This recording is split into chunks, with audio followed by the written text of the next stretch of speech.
Good morning everyone, আমি অঞ্জলি। আজকে আবারও চলে এসেছি একটা ছোট্ট মিনি ব্লগ নিয়ে। হ্যাঁ, সেদিন একটু দেরি করে ঘুম থেকে উঠেছিলাম। আসলে সানডে ছিল তো, অন্যদিন স্কুল থাকে, তাই তাড়াতাড়ি সকালে ঘুম থেকে উঠতে হয়। তবু সানডের দিনে একটু লেট করে ঘুম থেকে উঠি। তো সকালে উঠে ফ্রেশ হয়ে বাড়ি যে সমস্ত কাজকর্ম ছিল সেগুলো করলাম, আর তারপরে চলে গেলাম মোর সুপার মার্কেটে।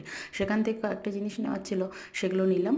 আর আগের থেকেই ভেবে রেখেছিলাম যে এই সানডে আজকে আমি ফ্রায়েড রাইস আর চিলি চিকেন করব, কিন্তু চিলি চিকেনটা করা হয়নি। তো চিকেন কষাই করেছিলাম। তো বাড়ি এসে তার প্রিপারেশন স্টার্ট করে দিয়েছি। একসাথে দুটোর প্রিপারেশন করছিলাম। কেন বলো তো? একে তো সানডে ছিল, সানডে মানেই তো একটু লেট করে সব কিছু হয়।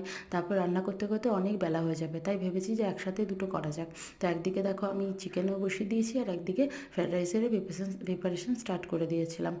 আর এদিকে আমাদের ক্যান্ডি যখনই চিকেন হবে তখনই রান্নাঘরে আশেপাশে ঘুরঘুর করতে থাকে। তো যাই হোক, দুপুরে সবাই মিলে জমিয়ে খাওয়া দাওয়া করে এই যে দেখতেই পাচ্ছ, আমি আর বাবার রুমে চলে এসেছি।